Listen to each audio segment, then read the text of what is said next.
Well, it's with great excitement and anticipation that we're starting our Rounders Reconnect interviews that are all part of uncovering the history and talking to some really key people in the history of Rounders.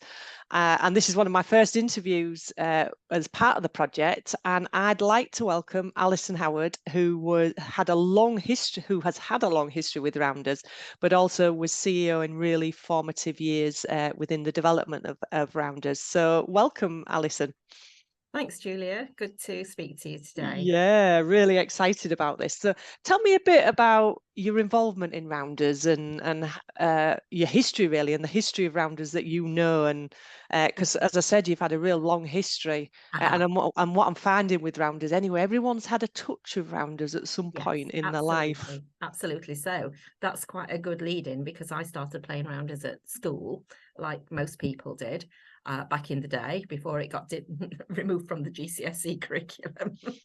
Anyway, that's another story. But yeah, I started playing at primary school and along with a lot of other sports, really enjoyed rounders.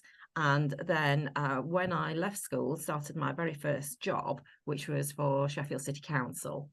There was a newsletter came round and it said, would anybody like to play rounders in the local works league? And I thought, oh, that's a great game. I remember it from school. So I signed up to play. So I signed up to play in the women's team and also a mixed team. And I was 18 at the time, studying part-time at Sheffield Polytechnic as it was then, as well as working. So it was great. I started playing in the league, rekindled all those joyous moments of playing rounders. And then me being me started to get involved, of course, with will you be treasurer, because I was studying accountancy at the time. Will you be treasurer of the local league? Yes, I will. Then I got selected to play for South Yorkshire, met some other people from different areas, met somebody from the then National Rounders Association who said, oh, we're looking for a treasurer. Will you be treasurer? So I said yes. And by this time, I think I was about 20. And so I was treasurer for nearly 20 years on a volunteer basis. So that was great because it was the National Rounders Association. It was an entirely volunteer organisation. We had a huge executive committee of about 15, 16 people. Meetings were a bit raucous sometimes. Governance was not great, didn't have any money. Everything was done on a volunteer basis, and Rounders just sort of existed but wasn't being developed apart from really committed volunteers who were developing rounders in their own areas. It wasn't coordinated at all. So I was treasurer for 20 years doing my other job, which was an accountant. And then when I was 40, we got a small grant from Sport England. It was our second small grant, actually. Our first small grant was for £2,000 to do a bit of development work. And our second small grant was for £15,000, which at that time was, it was okay. And it enabled around the National Rounders Association, as it was then, to advertise for a development officer, a national development officer. And I was on the interview panel and we interviewed a few people and couldn't find anybody. And then I just thought, well, I think I could do this. So I decided, I took myself off the panel, decided I would apply and got the job. It was 2 days a week. I was at that time in my life, got a couple of small children. It was great to work part-time, doing something that I love. And I was fortunately able to be in that financial position to be able to do it at the time. So I took myself off to Leeds Beckett University to do a sports development degree because I thought I'd better get some qualifications in what I was going to do. And it was in the very early stages of sports development. So it wasn't really seen as a career at that time, but it was just starting to expand. So it was great. And we went on from there from strength to strength. So every time the Sport England funding rounds came around, we would apply, and we gradually got more and more money to develop rounders, and we were successfully developing rounders throughout the country. And we eventually got to the position where we were able to open offices in Sheffield, and move the organisation from a volunteer organisation to a professionally run and led organisation, which I think was my biggest achievement while I was there. So I went through various job roles. So National Development Officer, very part-time to start with, then Development Director. This is when there was only me, didn't have any other members of staff. And then finally to Chief Exec. In 2010, I think I got the Chief Exec title. So I worked for Rounders then for 20 years, and retired in 2019. And I would say that my biggest achievement during that time was actually developing the governing body. I see it as two things: developing the governing body and also developing the sport. And you can't do one without the other. So when we were a volunteer organisation, we had a very committed set of volunteers, but it's really hard to get anything done when you're a volunteer.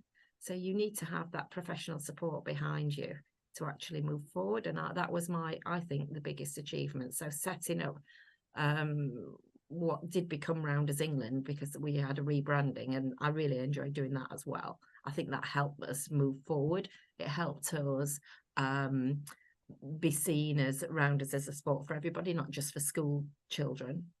And we got the We Are All Rounders branding, which I hope that you've seen. So getting the governance right enabled us then to have a really sound base for developing the sport, and then we could move on and develop the sport. So I think that was one of my biggest achievements while I was involved professionally with Rounders. Yeah, absolutely. And it was just so key. I remember meeting you at when in those formative years of, I think we first met probably when you were director of development, when you were in that director stage and moving it on. And at that time, Sport England funding, which comes from government funding, doesn't it? And yes. Heritage lottery, not heritage, but lottery funding, obviously has to be very key to the key outcomes. So what was the challenges around obviously the sport itself, around developing the sport and being able to keep a pathway in place as well, to develop the individuals? There were a couple of big challenges. The first big challenge was getting the governance right. And as I mentioned, when I was a volunteer, we had an executive committee of 15 people, all really committed volunteers, but all there with a specific job. And when you had a meeting, they were all fighting their corner, and couldn't quite manage to keep quiet when it was something that wasn't anything to do with them. And everybody wanted a voice, and it was a proper bun fight sometimes. So we slimmed it right down and created a board, and tried to make the board a skills-based board, which is really difficult when you're coming from a set of committed volunteers who are on there perhaps because they've been involved in their local league for a long time. They might not necessarily have the skills that you want to be able to run the organisation, although a lot of them did, and it was just finding the right people. So that was quite a challenging time, because it was a period of change for the governing body. And of course, there are some people who you bring along with you and some people who don't want to come along with you. And it was, for me, it was trying to manage that and not lose all of the committed volunteers that we'd got.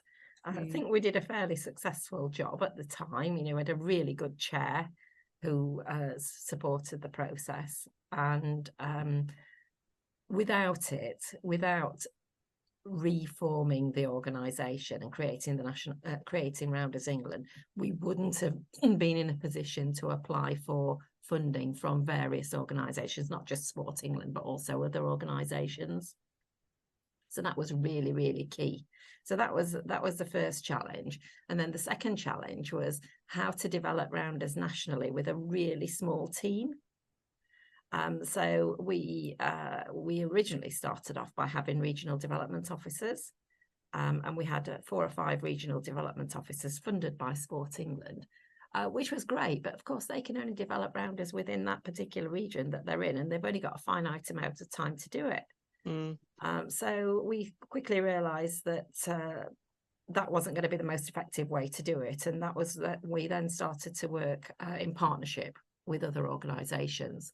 So at the time, the county sports partnerships were up and running. They were great partners. So we could go into a county sports partnership. We had the same objectives and aims as they did: get more people playing, get more people active.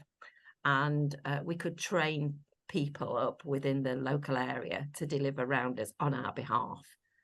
So that really led to quite a massive growth. We had about 3,000 adults playing rounders in England when we first started, and by the time we'd finished that part of the programme, we had 80,000 adults playing rounders. So, you know, that was massive. And it wasn't just the county sports partnerships that we had strong partnerships with. Well, we joined local community groups. So, for example, churches, Weight Watchers, any groups that have got similar objectives to ourselves of just getting people active and out there and enjoying themselves. And that was a really successful part of the programme. But it was challenging when we first started out because we didn't quite get it right. But we were doing what a lot of other governing bodies were doing at the time, but mostly larger governing bodies who'd got the resources, and we obviously didn't have the resources to have regional development officers in every region of the country. And Rounders still doesn't have that, but it's getting there. But what I love about Rounders is anyone you talk to has got a memory of Rounders.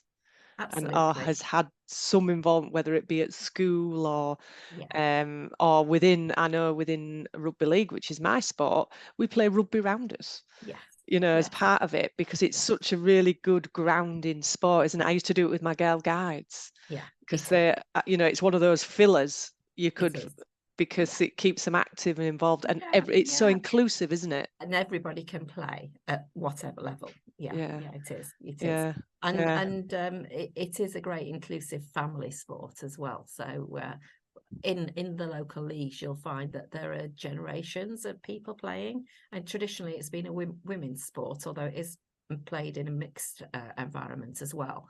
But in some of the women's league, you'll get 3 generations of women playing in the same team, which I think is fantastic. Yeah, absolutely. It is brilliant, isn't it? Yeah. And the other thing that it's really good for, and this is probably common for most sports, it's really good for your mental health. You know, you can go to work, have a rubbish day at work, come home, have a rounders match, smash the ball as far as you like, you know, and have a really good run around, and be with your mates. It's really good for your mental health. And so that side of it is something that Rounders England try to promote as well as the physical benefits of actually playing sport, the mental benefits, especially of a team game, and one where you can take all your aggression out on the ball if you need to.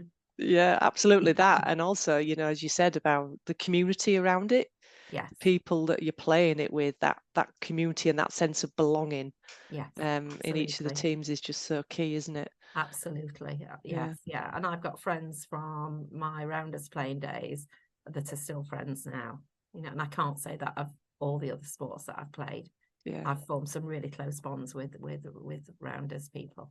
Yeah, and it's just a great community to get involved with. So you came in, and so obviously you'd had a long history, and it's phenomenal around the governance, because at that key time, that's what Sport England wanted, was around finite, making sure the government structure could make decisions and grow as a sport.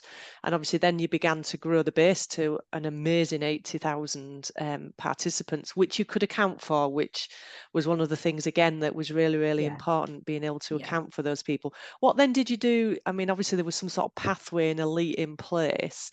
What then was there around for those players that wanted to take it that stage further? Yeah, that's always been a challenging part of the game, because Rounders is a very British sport.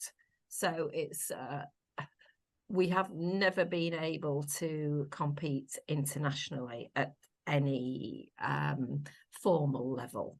So there are teams who play abroad, but they're mostly in expat countries.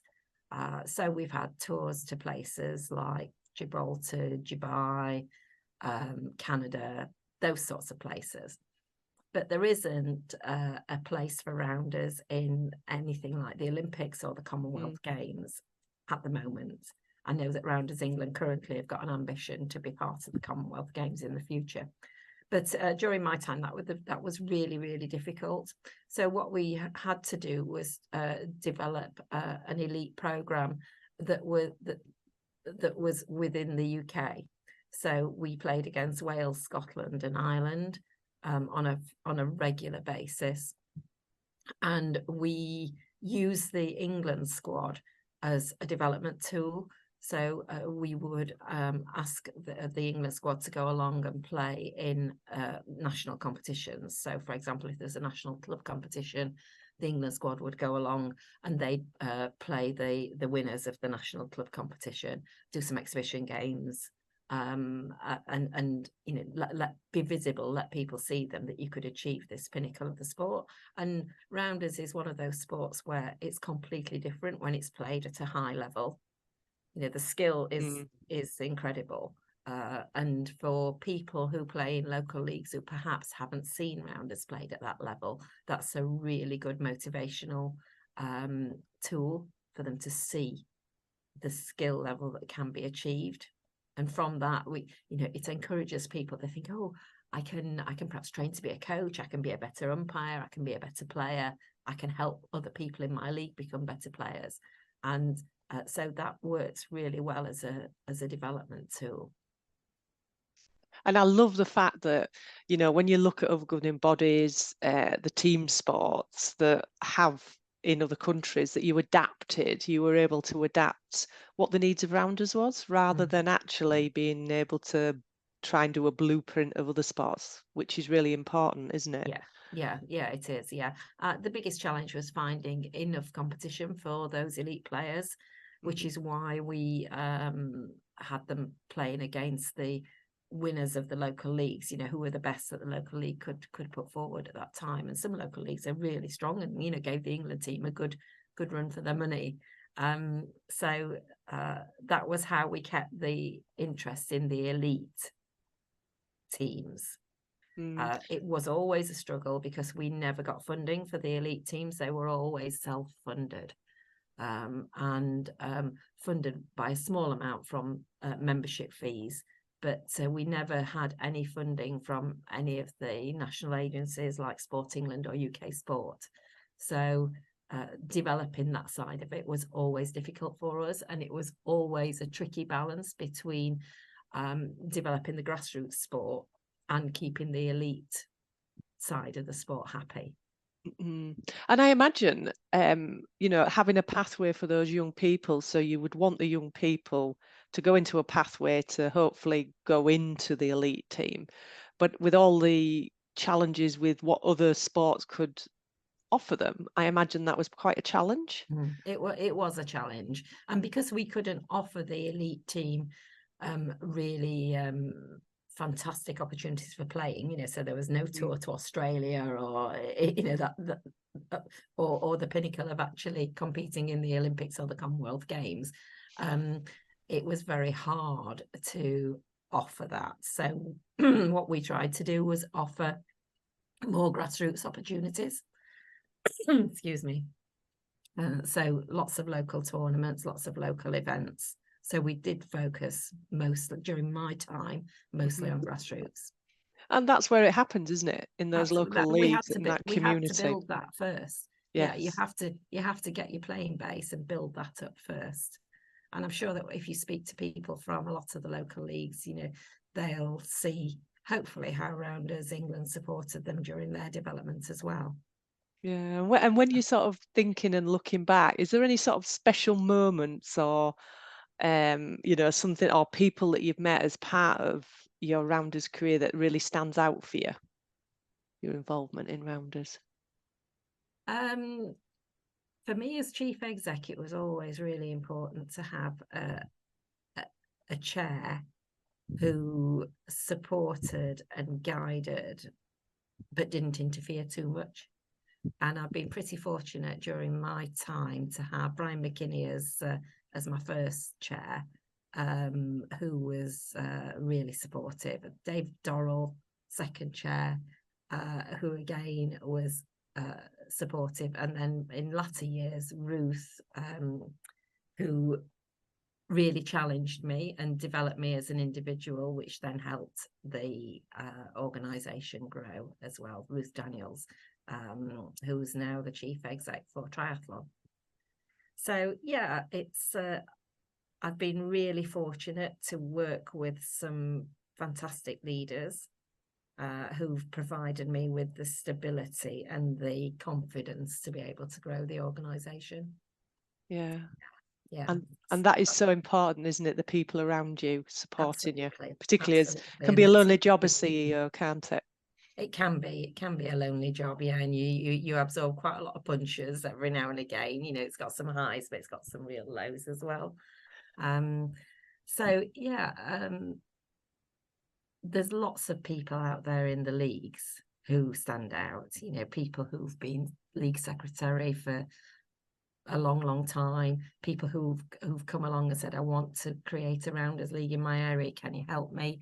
And have gone on from strength to strength. You know, they're too numerous to mention, but those volunteers out there, there's a lot of standout people. Yeah. And when you look, it was 80 years, wasn't it? That, you know, the celebrating was last year, was it? Yes, The 80th? it was. Yeah. Yeah, Which is a huge history, isn't it? Of it is. It is, um yeah. And I've been with them for half of that, you know, so it is a huge history to celebrate. Yeah, let's hope that it can continue for a lot longer.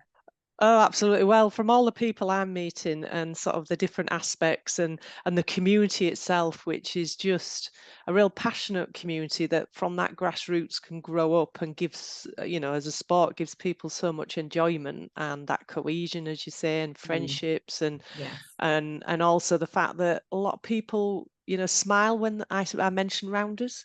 You know, you mention rounders and they smile because it's not one of those sports that so for instance, if you were to mention football to me, I can't kick a ball and it would be like, no, because I never learnt those skills early.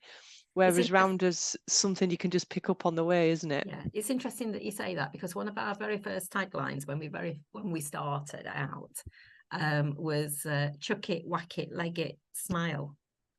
And because that's what people do. Yeah. You know, that they're the key stages. You throw the ball from the bowler to the batter, and so you chuck it, then the batter whacks it, then you leg it to round the bases, and then you smile at the end, and that's just what people do. So it's in, you know, that was our ethos throughout. Yeah, I love that. Absolutely love that. And when you look at your 40 years sort of involvement and you reflect on your achievements, which there's some huge achievements, and I know you've mentioned a few here around, you were the first employee for Rounders, which is pretty significant, but also very lonely and very challenging. And you're having to find your way around it, which is pretty phenomenal. And then being able to get grants from Sport England as a starter and then being able to build that so you could build a participation to 80,000. That was really hard work. And, you know, as you know, the grant cycle comes around it did come around every 4 years. And it was always very challenging for a small organisation to jump through all the hoops and the barriers that Sport England put in you. Well, we perceive them as barriers, but obviously Sport England had to have some rules around the process. But for a small organisation, it's really hard because you're having to fulfill the same requirements as other organisations with huge resources. And that was always really, really difficult. So that's been a really something that I'm quite proud of, to have raised the amount of money that we did over the period that I was there. So we raised probably about between £8 and £10 million to develop Rounders, which was fantastic. It was, and from a small governing body, that is just phenomenal. Yeah, and you know, people say, well, what have you spent that money on? Well, we had a team that serviced the leagues, but also when you're talking about the governance side of things, we set up safeguarding processes. We developed the coaching qualifications. So from an organisation that had self-governed coaching qualifications, we joined up with UKCC and developed coaching qualifications. We developed umpiring qualifications. So we did an awful lot of work over those 20 years to get the organisation into a position where it is now. And from an organisation that was seen as a volunteer organisation and perhaps not very well respected, to what I hope is now a respected governing body who's got a place at the national table. Yeah, absolutely. And when you look at that around developing the workforce and the workforce of volunteers as well, that's just such a key achievement, isn't it, around putting those standards in so that throughout the country it can operate at a high level. Yeah, and consistently. Yeah, because that's always been an issue with rounders. I mean, you probably know that there's lots of local variations of rounders rules, and in the early days that was one of our biggest issues, getting the rules to be standardized across the country. And they're still not quite standardized across the country, but they are, and all the competitions are played on the same rules now. So you can imagine how difficult it was in the early days when you had groups of people coming together from different parts of the country, all playing slightly different rules. Yeah. Absolutely. I can only imagine. We just have it in rugby league when we go over to Australia or they come to us, but I can't imagine all the local leagues having those different rules. Yeah. And what we're going to play today. The challenges, I think, for rounders during my tenure was always developing the commercial aspects of the sport. So limited properties to offer to people. We did do some commercial development, and I think that will grow as the sport grows. But it's important, to have some other sources of funding than just relying on grant funding and membership as well, which for rounders is never going to be huge. People don't expect to pay a lot of money to play rounders. So you're never going to be able to generate a lot of money from membership fees. And did you introduce the membership scheme? No, there was always a membership scheme. From when I first joined, we just developed it and offered more for people's money so that they could actually engage with the governing body. And of course, it's easier to engage with a governing body that's actually got an office and people's working in it than it is to engage with a volunteer organisation. So we felt that we were offering members much more for their membership fees once the organisation had got up and running on its feet and starting to run professionally. Yeah. And did the membership then increase? Yes, it did. Yeah. We've gone through various membership schemes over the years, from team memberships to individual memberships, back to team memberships again. But yeah, so we did see increasing membership. Yeah. And it's just so important with that sense of belonging as well, isn't it? That they feel part of something and that you can give something back to them. So it is, yes. And one of the challenges.